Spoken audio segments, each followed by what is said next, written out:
Welcome to Hemispheres.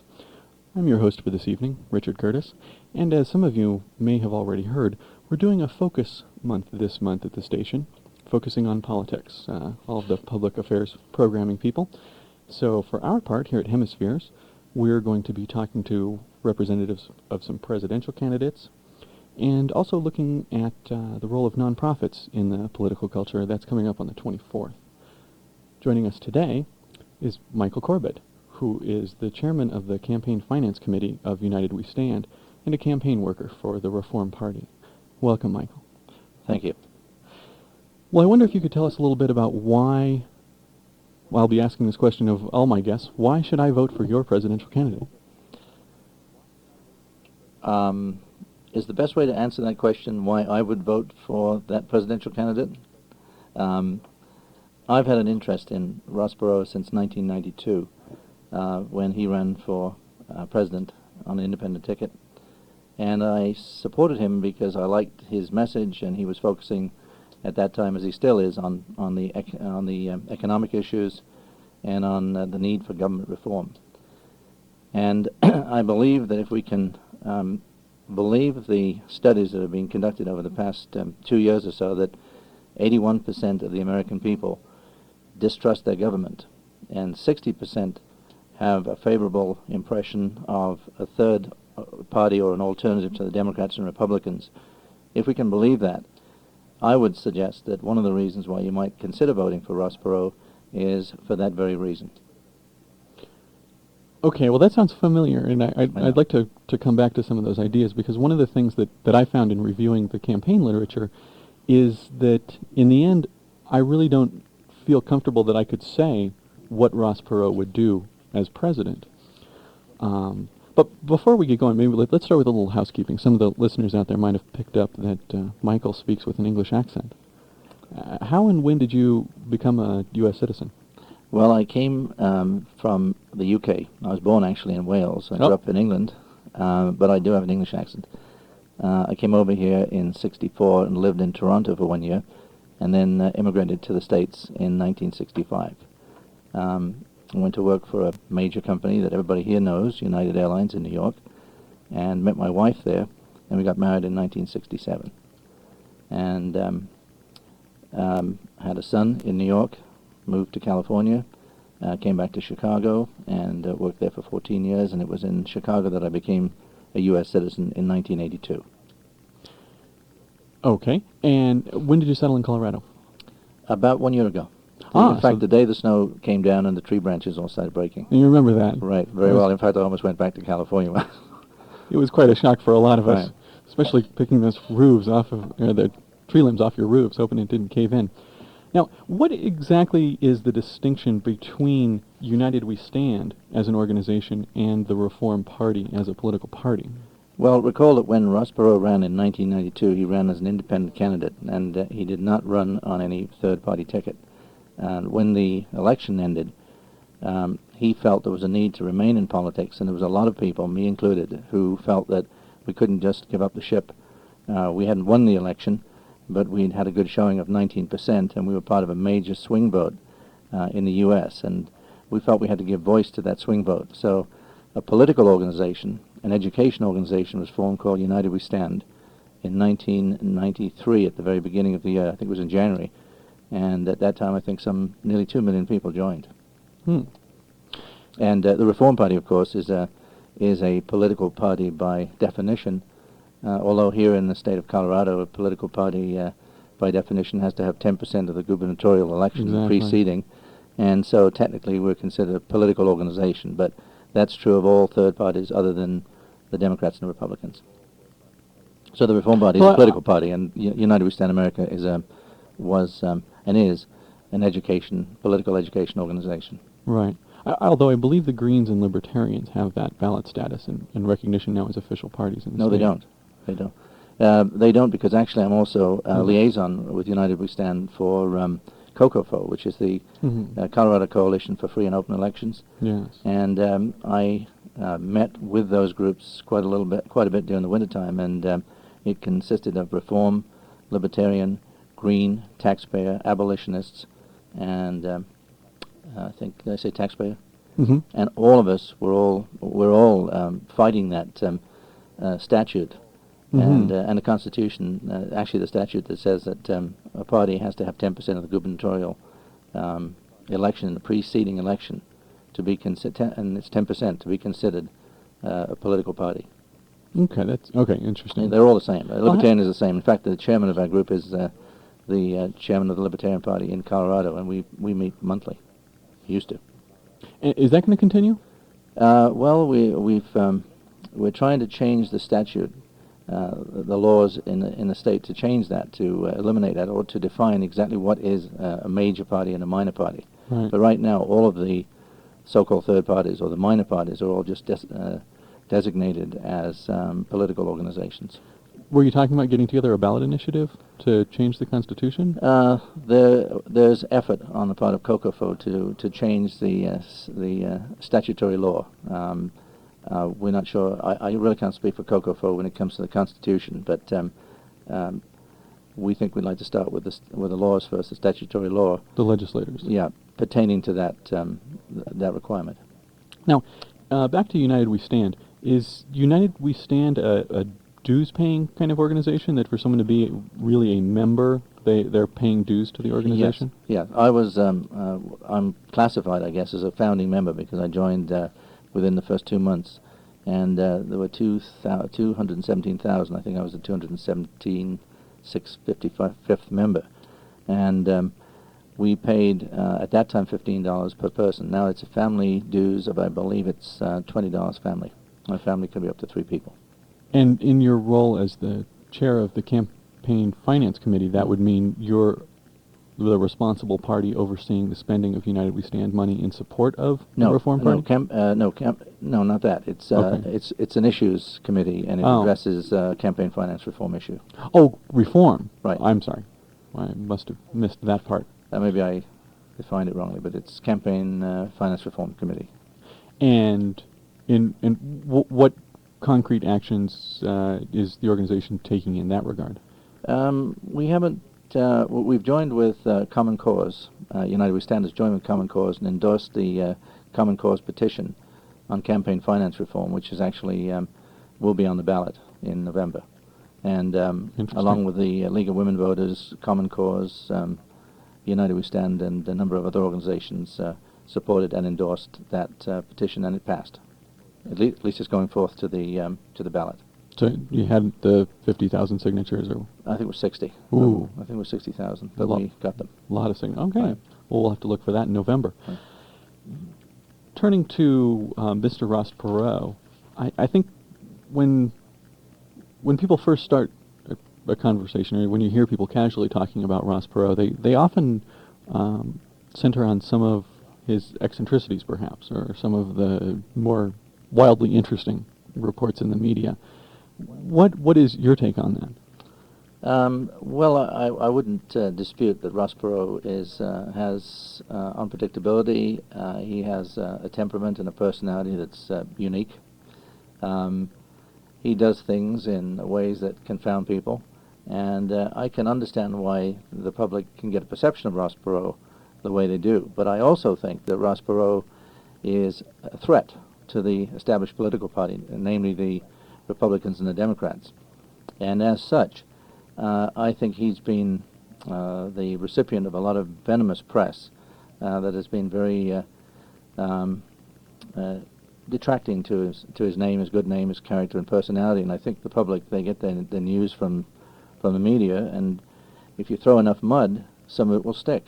And I think it's popular in the media now to castigate Perot as a kook or a fool or a tin pot or a tin horn or whatever they call him. I mean, I think he's had every word thrown at him that is possible, short of going to court. And I think to the man's credit, he's taken it very well. I mean, I don't know of many politicians or people in the political arena who would take the type of criticism that he's taken for 4 years, actually more than that, during the 1992 election and since. he's really had some pretty venomous attacks on his personality, his character, and his ability, and I don't share those opinions. I've had the good fortune to have worked with Ross Perot in a very close environment. I've spent a day in his presence with about 50 other people at an all-day meeting. I've met him on 2 or 3 occasions. I've been in his presence at various meetings and rallies, probably up to 5 or 10 times, and I know the Ross Perot that I know is not the Ross Perot that the public perceives him to be, notwithstanding the fact that he does have some personality characteristics that are different. Well, are some of those inappropriate for a president, though?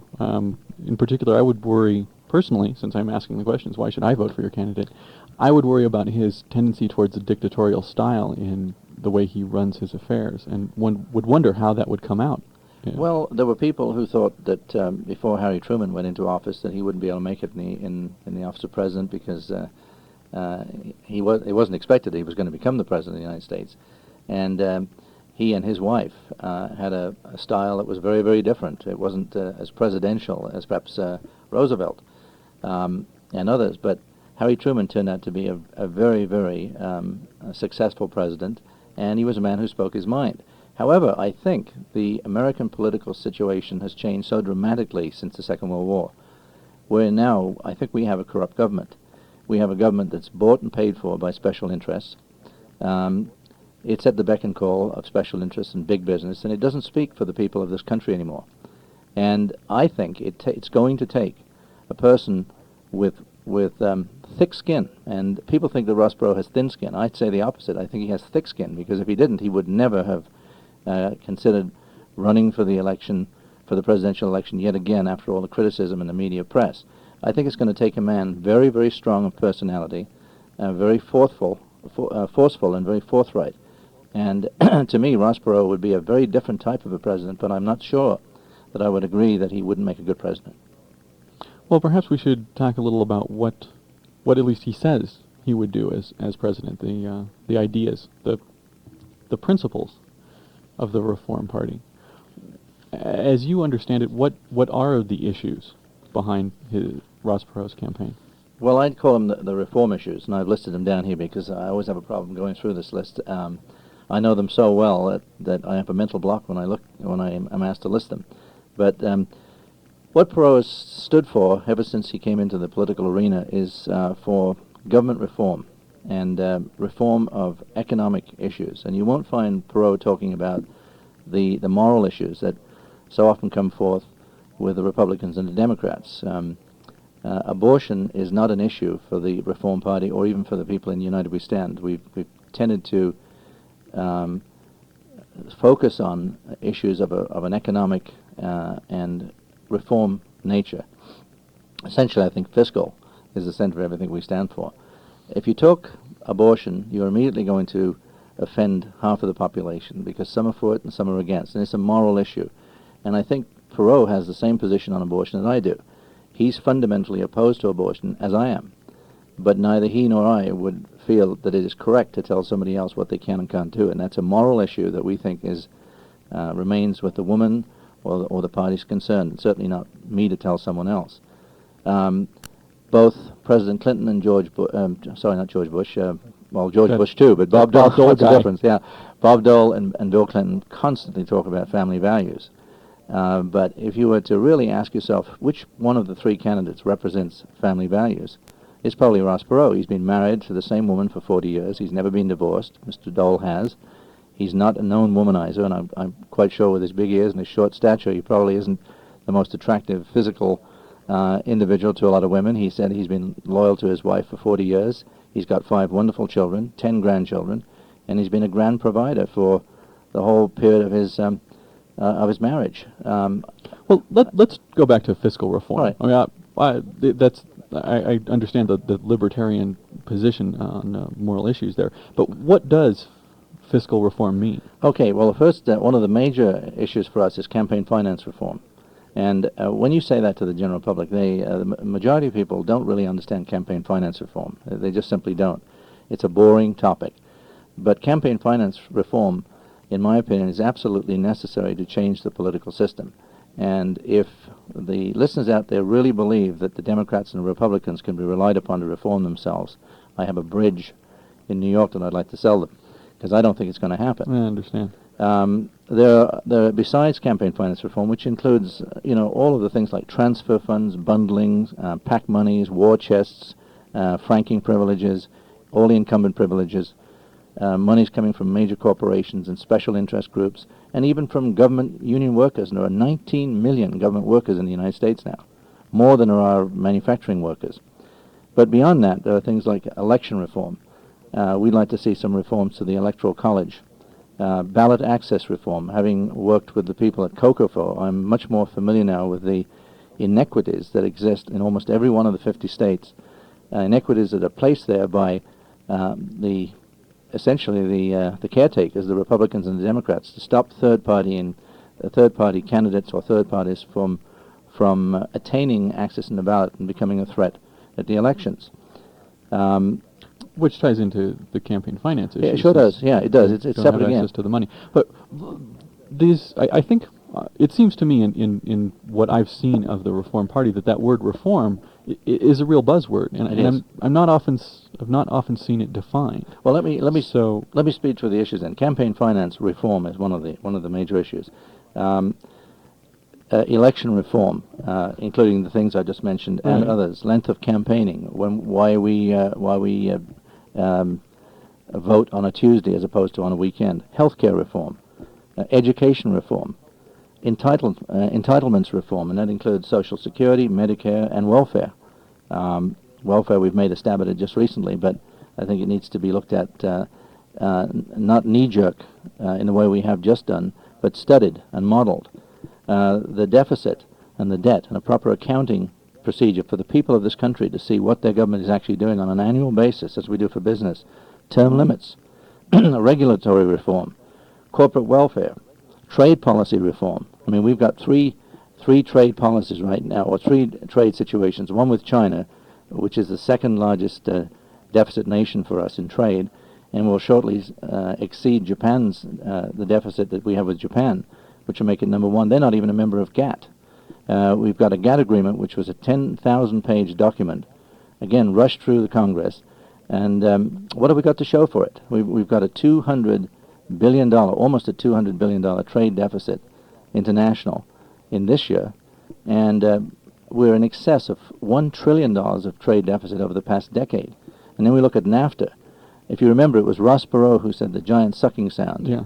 And what did the Democrats and Republicans do? They rolled out all the ex-presidents and all the Nobel laureates and the economy, Nobel economy prize winners, to make he and the others that supported that position look like fools. Jesse Jackson, the unions, NADA, they were all opposed. Perot called it a giant sucking sound that we would hear. We have heard a giant sucking sound because the government said that for every $1 billion of exports, we'd create 20,000 new high-paying jobs. Well, just in NAFTA alone, the cumulative deficit since NAFTA went into effect is $52 billion. So if you take 52 billion times 20,000 jobs for each billion, then it looks like we've lost tens of thousands or hundreds of thousands of jobs, and we now have a deficit, whereas prior to NAFTA we had a surplus with Mexico and a small deficit with Canada. Things like that. And we can go on. We need to have tort reform. We need crime and drug reform. We need to look at crime and drugs, particularly the drug issue. We're not winning that war. In fact, young people have increased their use of drugs by 200% in the last 4 years since Clinton's been in office. And ethics in government, and so on. Right. There's so many issues. Would Ross Perot support ending the war on drugs, legalizing I'd have to say scheduled narcotics? I couldn't speak for Ross Perot on that one because that has not been a platform of the Reform Party specifically. It's a reform issue. It's an issue for me. I happen to feel more like the libertarian that that's a situation that as long as we make marijuana and drugs illegal, we're going to be supporting the lobbyists that like to see it that way. I think we're going to continue to see rampant crime, which is drug-related, and we're going to put a lot of people into prisons because of drug so-called crimes. Well, which is true, all that's happened. Now, Perot probably wouldn't support a position like that. That is not one of the major reform positions of the Reform Party, but it's certainly an issue of reform. that needs to be looked at, but not a Perot issue necessarily. Okay, that word reform again. What about reforming entitlements? Reforming Medicare, Medicaid, Social Security? What does it mean to reform Social Security? What it means is that we have right now, again, what I think the public does not know and what the government does not tell the public. We all know there's a $5 trillion debt, and most people can't envision what $5 trillion really is. But if you were to put $1 billion a foot high beside the Empire State Building, $5 trillion would be 5 times the height of that building. But what we have in addition to that is $16.8 trillion worth of guarantees and unfunded liabilities, of which 8 and 7 million are for Social Security and Medicare. These are huge expenses, huge liabilities to the United States. And what we need to do is to protect the interests of the senior citizens, people who are anticipating getting the benefits of Social Security, but we have to look at reforming the system, because when it started, I think back in I forget when it was, 1930, it was we had 42 workers for every one person drawing benefits, and now we have 3, and in another 20 years we'll be down to 1 on 1. Now there's no way that we can sustain Social Security in that fashion. There's no way that we can sustain Medicare. It's going broke. And just to sit back and do nothing and just keep throwing out platitudes and Republicans and Democrats blaming each other who's doing what to whom and who's cutting the most, we have to be realistic, and we have to look at these issues as critical to the future of this country and to the future of our young people. But what would Ross Perot do? He'd indicated that firstly, he wrote a book on Medicare, which is very interesting, which I read 2 years ago, and he had solutions that he had recommended for Medicare, and I honestly couldn't go into all the details of it because I wouldn't say I'm well enough informed to address the specific points. But if you take Social Security the way it is right now, if it goes on as it is, we'll bankrupt the country. We are anyway. His proposal, I think, is that he would take it would be more on I can't answer that one in a credible way other than to say that his plan is to address it on a more individual basis, on a need basis, and not on the basis that we currently do today, which is where everybody pays in and then money goes straight out. Do you see, though, why that troubles me? Because, well, if we're talking about a presidential candidate and the platform put forth by this candidate, and I actually have it in front of me also. I was visiting the website earlier and taking some notes, and I found this coming up over and over again, that I'm reading the words, the buzzwords, but I don't know what they mean. Like, he talks about reforming ethics in Congress, that we need to set the highest possible standards for the White House and Congress. Well, I certainly agree with that, but somehow I don't think Ross Perot's sense of ethics is the same as mine. So, or is it? But I don't know. Well, I think that I think when he talks about ethics in government, he's talking. Well, I don't know if you necessarily to address that issue, right. But that point, that so when you talk about reforming Social Security, which I think is fundamentally more important to just everybody on the street, it's something that you reach a certain age and you start worrying about. I turned 30, and all of a sudden, what do you know? Hey, I'm going to retire someday. I got to start worrying about these things. And it's true, as the government's being run, that they're going to run out of money and they'd have to figure out something. And just saying that's a problem isn't an answer to the problem. Well, I can't speak for all the details of his plan for Social Security and Medicare. He's written books on it, which I've read and put aside.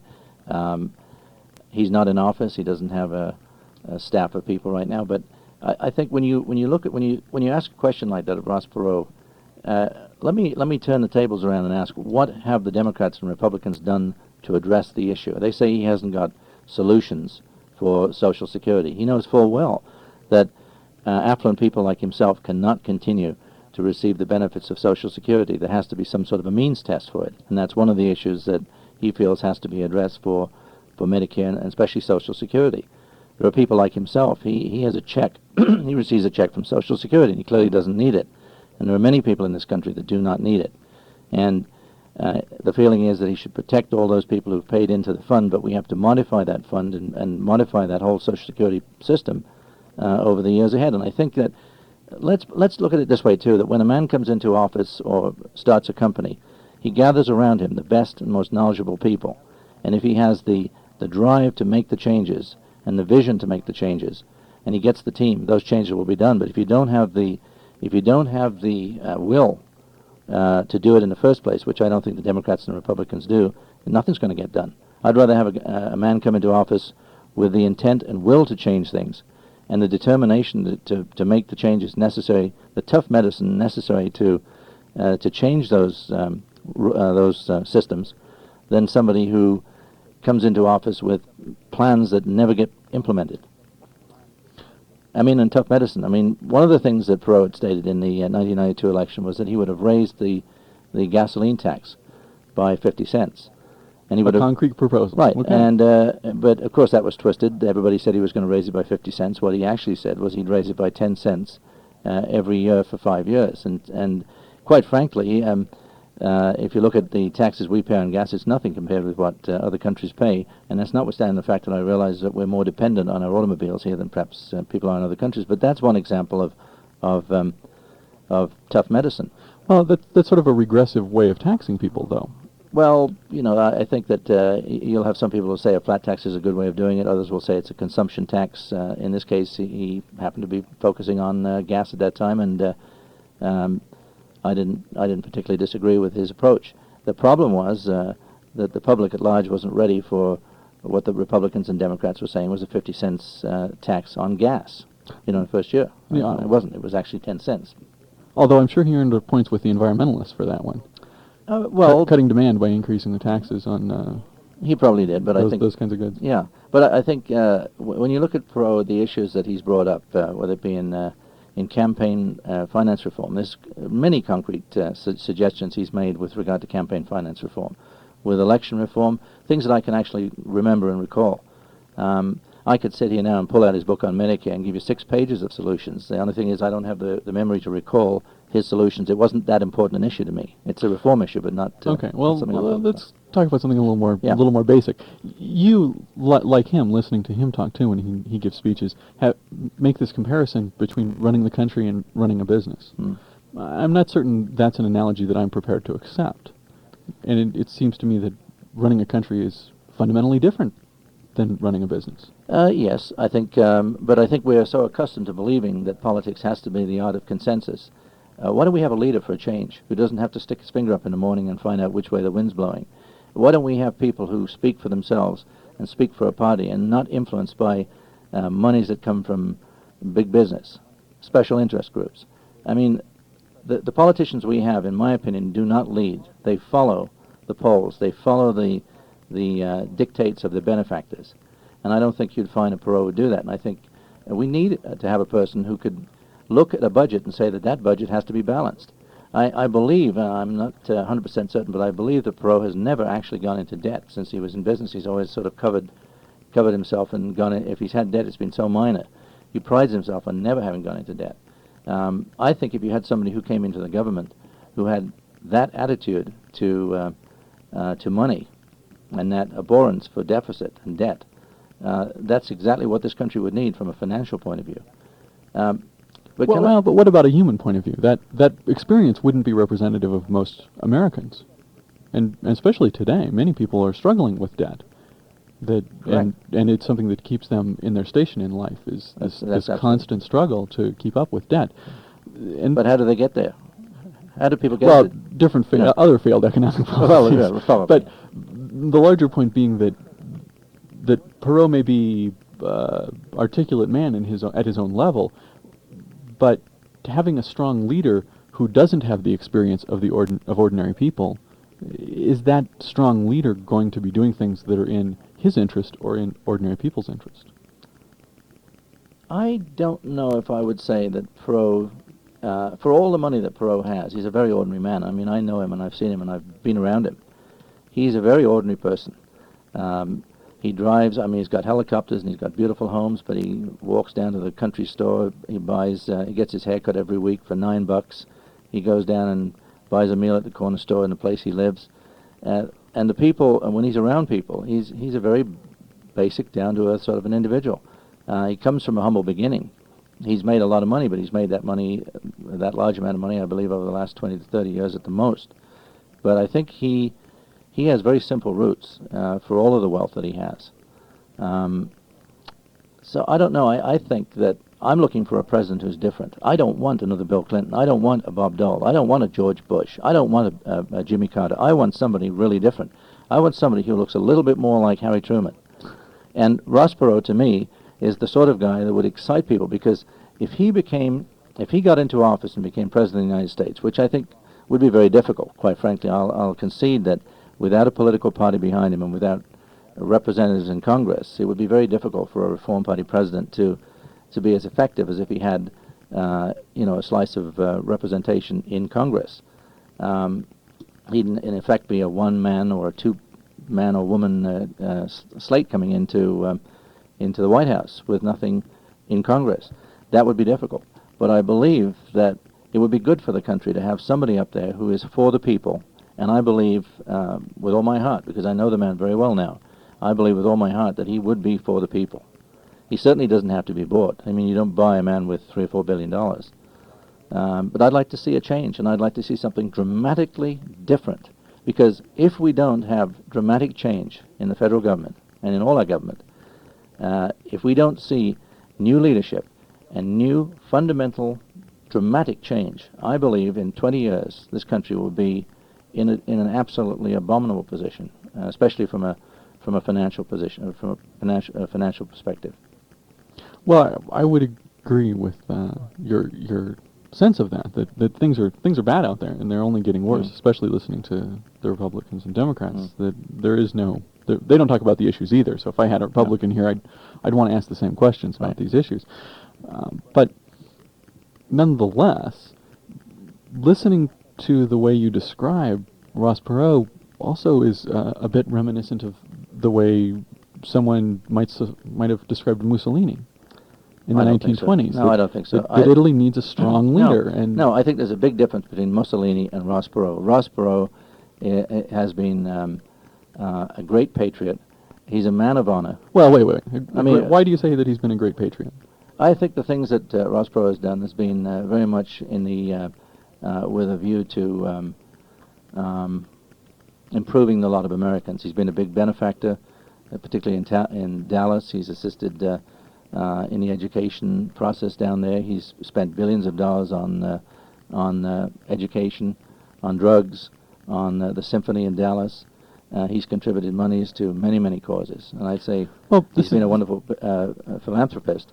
He served his country, and he speaks well of his country, doesn't pull it down. Well, but this is the same man who organized a private army to stage a mini invasion of Iran to release two employees, and at the same time completely undermined diplomatic efforts that the United States Embassy was undertaking in Iran at the time that were in the interests of the entire embassy staff, which he put at risk through that misadventure. Well, I read the book on Wings of Eagles, and I think you always look at that and say, well, some of that may be, not... Perot paid for that book. Well, yes, but... I don't know that Ken Follett is necessarily taken as a documentary writer. I know, but you're saying that he undermined the State Department. His job was to get his two people out of prison, and it involved on his side a handful of people. It didn't involve an army. Well, I understand. I'm asking in the context of this claim that he's a patriot, though. That doesn't seem to me... Well, I think in the Vietnam War, in the Vietnam War, he organized relief for medical supplies and many other things, and was asked to do it and did do it. And I believe in gestures like that, he's shown himself to be very different, let's say, from the Bill Clinton of 20 years ago. Well, but I supported Bill Clinton's position 20 years ago. To me, that was the patriotic move, was to protest in front of the U.S. Embassy in England. If I was in England at the time, that's what I would have done. But I don't believe in that war, so I'm not going to buy patriotism on that level either. Now, so anyway, while I'm got the guests pondering, I might mention that we do have a little technical support in the studio right now, and we're prepared to take calls from the audience. So if any of you out there have some questions for Michael about the Reform Party or Ross Perot's candidacy, please feel free to give us a call at 449-4885. And if you're outside of the Boulder calling area, you can call us toll-free at 1-800-737-3030. Sorry about that, a little more That's right. bookkeeping.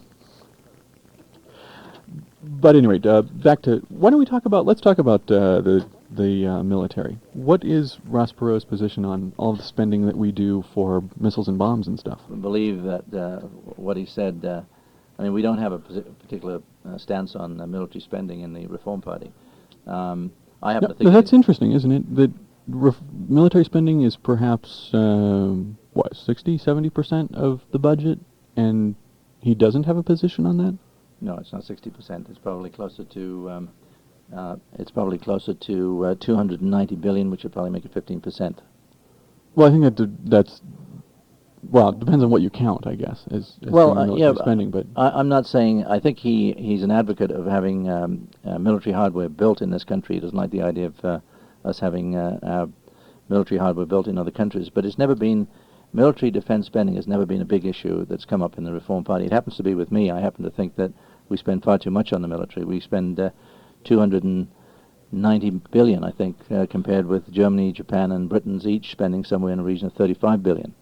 And we have equipment that is, in my opinion, overkill. I happen to be a real expert on the aircraft carriers, and I don't think that the spending of $4 billion for every supercarrier is justified. We could operate a carrier just as efficiently with conventional propulsion at 50,000 tons and still carry 50 advanced aircraft, and we could do it at a fraction of the cost. And yet we have 12 supercarriers with their battle groups, each carrier now being built, and there's only one more being built, I think, is a $4 billion project, and they're all, they have nuclear baggage attached to them. But nuclear reactors for the propulsion system. Right, and the disposal of it and the training of the crews and so on for those ships, and those ships stand alone because we have no other nuclear ships in the fleet other than submarines, which should be nuclear. But in my opinion, it's totally wasteful. And I think we can have a very efficient military for a cost a lot less than we do now. But I think that comes right back to special interests. And I think that rather than focusing on defense spending, if we focused on campaign finance reform and we got the voice of big business out of government, you'd automatically see some changes in the spending that would occur in areas like defense. Because defense contractors, I'm sure, provide significant funds to both the Democrats and the Republicans. Well, let's talk about that big business being in government thing. Marx once said that the government is the executive committee of the ruling class, which would suppose, in this context, in the American context, that the government will be dominated by wealthy manufacturers for the most part, financiers. Then let's change our perception of government. Let's not call it government of the people, by the people, for the people. Let's not be hypocritical. If it's in fact government of big business, let's call it government of big business, by big business, for big business. Which would be honest. It would be honest right now, because that's exactly what it is. So how does Ross Perot envision changing that situation? Because certainly big business is not going to be giving up its power willingly. Well, you're asking me to define an answer to a problem, to a question that is massive in its implications. But I think I'll come back to a very simple answer and say again that the corruption of our political system is to do with one thing and one thing only, and that's money. And it's particularly the money in elections, in campaigns.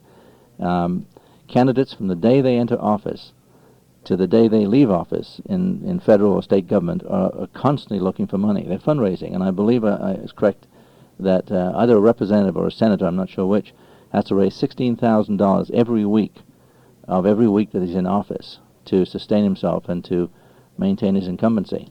And where's he going to go to get that money? He won't go to his constituent. He's going to go to whomever is going to make that available to him. And there are plenty of people out there that will make that money available to politicians.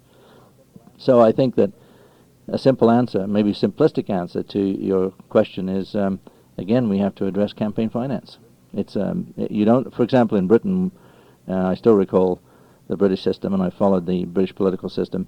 There's nothing like the money in politics in Britain as there is here, and the election process lasts for 3 weeks. Now we have a parliamentary system rather than the system here, but where the head of the party actually becomes the prime minister. But the election runs for 3 weeks. There's no big spending, and advertising on television is free. We don't have that here, and there's some talk about having free advertising on television, but I mean it seems to be more talk at the moment than real action. Well, that's surprising. I didn't know that about the British system, but it's also very disturbing because it seems to me that a lot of the problems that we have here are the same in England, and yet if the campaign finance reform, well, in as much as the problems with poverty and what to do with retirees and well, yes, we have all of those problems. We do have very similar problems, and we have very similar problems because we have the same trade policies. So we have a policy that here that's very much the same as Britain. In fact, the Anglo-Saxon countries, specifically Canada, the U.S., Britain, Australia, and New Zealand, practice free trade to a degree that no other country practices it, not even Germany and France and Japan. You mean amongst each other? No, around the world. We give away. We give away. I think that it was the practice of free trade that brought the British Empire down, because when the economics started to go sour, Britain's had moved from agriculture to farming, and were buying their products from other countries, their raw materials, and manufacturing in Britain. And of course, free trade was a great deal when you had an empire. But now today, Britain prides itself, for example, on being the low-cost labor market in Europe, and it can probably average, say, $10 an hour, whereas Germany is almost double that. But what Britain doesn't understand is that there are many, many countries that can offer labor at a lot less than $10. How about like $1.50 or 50 cents an hour? Or less. So Britain is experiencing the same problems of exporting jobs abroad as we're doing. But that's still disturbing that they don't have the same problem with campaign finance that we have in terms of the system being set up inherently to benefit big money. But yet they do have some of the same social problems, nonetheless. But big money does influence. It does that too. Well, that would be the point that I would be getting to, is that money is power, and it manifests itself regardless of campaign finance. Well, I think not to such a degree as here. For example, 1% of the wealthy in this country own 40% of the wealth. And you are aware of that, right? Well, the last figure I heard was 90%. No. Holly Sklar said that in June, actually, of this year. No, 1% of Well, she said controlled 90% of the wealth. Well, I'm not sure what you mean by that. But 1% owns 40% of the wealth, and 20% own 80% of the wealth. And only one country ever exceeded the wealth of our top 1% now, and that was Britain in the 19th century during the peak of the empire. And at that point, Britain's wealthiest 1% owned 56% of the nation's wealth. That was when we had the barons and the Industrial Revolution, and we were in the peak of British power. Today, Britain's 1% owns 18% of the wealth of Britain. So it's significantly lower than the wealth that's owned by the 1% of the United States. I think another thing that we have to look at is things like the power of the corporations and the CEOs. The average Fortune 500 CEO in this country earns 150 times more than the average worker. In Germany, that figure drops down dramatically to like 25 times, and in Japan, it drops down to 15. 15, yeah. Right. It's much, much different. I mean, there's something really wrong with this distribution of wealth. And what would Ross Perot do about that? Well, See, this is where I come... I mean, you're asking me to define what Ross Perot would do. I mean...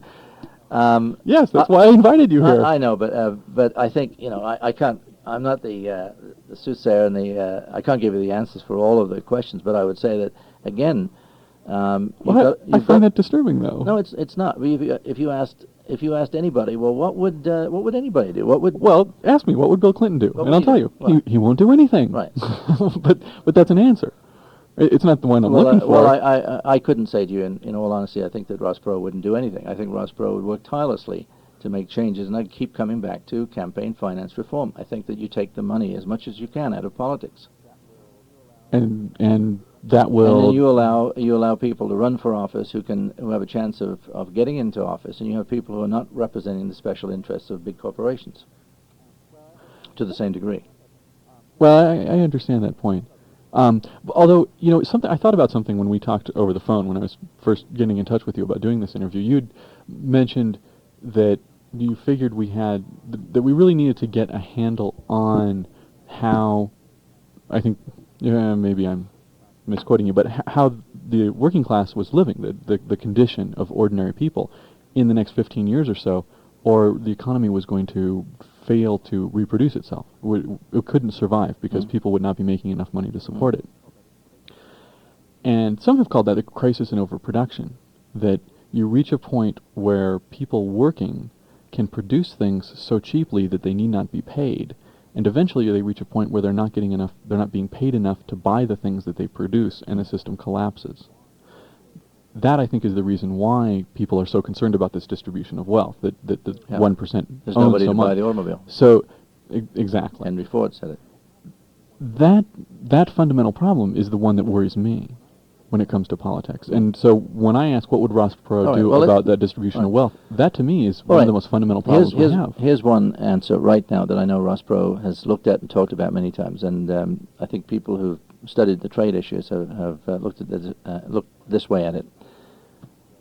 Currently, we have trade agreements that are, in effect, exporting our jobs abroad. Yes. They also export our tax base abroad. Yes. They also constitute foreign aid. Yes. Well, not necessarily. Depends on who owns the corporation. In a sense they do. That's true. It could be foreign aid. That's true, but it is giving jobs to Chinese or Indians or Malaysians. In that sense, yeah. At a much lower rate, but for them, it's not a bad deal. Well, yeah, it's a job. But I think Ross Perot was given a book by Goldsmith, and these two gentlemen are in league. Sir James Goldsmith was a hostile takeover artist in the 80s and probably made himself $5 billion in hostile takeovers of big corporations around the world. And he's adamantly opposed to unrestrained, unrestricted free trade, as Perot is. Perot is not opposed to free trade. He's opposed to trade which has to trade agreements that are stupid. And NAFTA is a stupid trade agreement. Isn't that because it's free in the sense of unfettered? No. Let me say, Goldsmith put it beautifully, and Perot has endorsed what he said. For us to trade freely with another country, one of three factors, or all three, have to come into place. One is we should be trading with a country of comparable economics and wages. Comparable, meaning 2 for 1 or something like that, even as disparate as that. That we should be trading with countries that have comparable institutions, values, environmental, child labor laws, compensation plans, things of that nature, justice courts and things of that nature. Okay. But I think one of the most interesting statements he made was the third one, that for a country to have free trade with us and to be able to allow a U.S. manufacturer to go over to China, open up a plant, and make shoes at $5 instead of $80, and export them back into the United States at $150, right, reap a big profit, we lose the jobs over here. For that to happen, that country that he's making those shoes in has to invest in the United States. And I ask you this question: when was the last time you saw an Indonesian factory in Denver? When was the last time you saw a Chinese-owned company? I understand. That's right. An interesting notion. So he would block trade. No, he wouldn't. What he'd do is he'd put tariffs on U.S. manufacturers that think that they can freely export jobs to another country and then try and come back into the country through the back door with no tariff. He said, okay, you're having your shoes, you're now employing Asian labor at 50 cents an hour, making a pair of shoes like Nike at $5, and you want to bring them back into this country and sell them at a big profit, and you're selling them at $150. The chairman of the company gets $10 million a year. Michael Jordan gets $10 million a year. The U.S. Worker has lost his job. The tax base is gone. And the consumer is not getting a break. He's still paying $150 thing. So what Goldsmith is saying, you raise tariffs up to stop those countries importing into this country. In other words... They call that protectionist. Well, you can call it whatever you want. I mean... It's protecting American jobs. It's protecting... it's not just protecting American jobs. We can't keep spending if we don't have a tax base. If we don't have a tax base, we can't keep on exporting our jobs abroad. We cannot keep on having $200 billion deficits every year. We can't enter into stupid trade agreements with like NAFTA, where we are $52 billion in deficit over the period of 2 years since it's gone into effect. It's foolish. And China, for a country like China to have a deficit, or for us to have a deficit with China, a trade deficit that's bigger than Japan, which it will be in 12 months, is disgusting, especially when they're not a member of GATT. They practice. That would have shown wisdom on their part. We signed up for GATT and they didn't. They didn't know. Yeah, I don't know. Isn't that the point? Yeah. Well, I don't know. They didn't. Well, it may be. But the other thing is that interesting to note is that no other major trading nation with China has a deficit. Only the United States. So what are we doing? Who are Buying we a lot of placating? stuff. Whose backside are we kissing to do this? Somebody is making money. It's not the U.S. taxpayer. So I think there's those types of reforms, trade reforms, that I think are very clear and easier perhaps to define. Can I make a comment though? You asked me why would I vote for Ross Perot? Well, why I should anyway. Or why you should. And let me leave you with this thought. My primary interest is not in seeing Ross Perot as the President of the United States, necessarily. If he was to be the President of the United States, so be it. My interest is seeing the creation and the formation of a third political party. And I think that if the American public realized that if Ross Perot won the election with no less or no more than 5%, the Reform Party would go forth to the year 2000 with matching funds and funding for primaries and no need to go through demeaning and demanding petition process, as has been the case this year. And we would have, in effect, a third party that would have a legal status. And by the year 2000, hopefully, we could run a slate of representatives and have a candidate for office who would perhaps have the broad support and broad appeal of people who believe in the need for a change. If Ross Perot got 25% of the vote and still lost the election, the Reform Party would be on a level playing field with the Republicans and Democrats and would receive the same matching funds for conventions, primaries, and the presidential election, and no need for petitions in the year 2000. That would give us a viable vehicle, and that candidate, most likely in the year 2000, would not be Ross Perot. It would be, by that time, hopefully, we would have moved Dick to Lamb. another step. Well, give me Ross Perot. I always said that if Dick Lamb had won the nomination, I would have supported him. But my choice was always Perot because I realized that if Dick Lamb were to become the nominee, then the party would have ended right there because he simply could not have run a campaign on $100,000. He didn't have the money. And but again, I ask your listeners to think on that last point. Well, on that note, I'll share something I heard on the BBC, actually, which I found very interesting, an international service that the BBC has. They were talking to a former staff worker for Reagan, someone who worked in the White House, and not a real high official, but he had a job and it was actually in the White House. And this man was maintaining that some of the policy people in the Republican Party in Washington were starting now to plan for the contingency of coming in third. Well, I've thought about that. So some people think Ross Perot is a threat. I think unless something dramatic happens, negative for Clinton, Clinton will win the White House. And I mean, he's 20 points ahead of Dole right now. I mean, and it's very hard to believe that in 2 months Dole can make that up. And it's hard to believe that Perot can come in with 30%, given his position in the polls right now. But my point is that he could make a meaningful impact over the course of the next 2 months. And he may surprise everybody and come in with a figure that is completely unexpected. And Dole, if he keeps on going down in the polls, may find people defecting from him and either not voting for Clinton, which I don't think most of those would, or voting for Perot. And I think you have to stop and think about the couple of million or so Buchanan supporters who had a lot of Perot's positions on trade and things of that nature, still feel pretty upset about the way they were treated in the primaries, and you could be very surprised to see perhaps disaffected voters like those moving away from Dole. What would those people do though to the Reform Party in terms of its stance on issues like abortion?